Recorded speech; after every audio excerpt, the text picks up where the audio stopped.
ताई मला स्पष्ट एक गोष्ट विचारायची, की वाघोली खराडीमध्ये एवढ्या अजून इतकी डेव्हलपमेंट झालेली नाही आणि स्वच्छतागृहांची जी अवस्था आहे, ती इतकी खराब काय?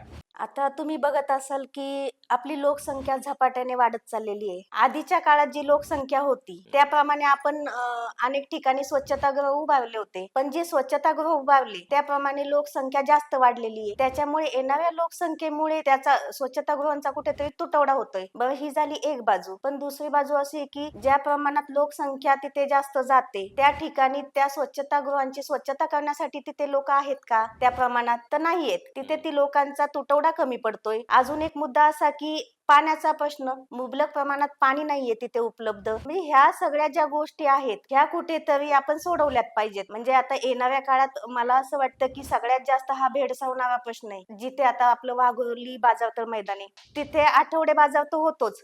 पण रोज हजारोनी महिला तिथे भाजीपाला विक्री करत असतात आणि न्यायलाही तिथे बरेचशी लोक येत असतात. पण अशा ठिकाणी आपण जे स्वच्छतागृह उभारले तर खरंच ते पुरेसं आहे का तेवढ्या लोकांसाठी? तर नाही. तर ह्या लोकांसाठी आपण अशी स्वच्छतागृहांची व्यवस्था केली पाहिजे जिथे महिलांसाठी वेगळं, पुरुषांसाठी वेगळं आणि त्या ठिकाणी आपण माणसं नेमली पाहिजेत की त्या स्वच्छतागृहांची कारण की आरोग्याचा प्रश्न आहे. त्या स्वच्छतागृहांची स्वच्छता पण झाली पाहिजे.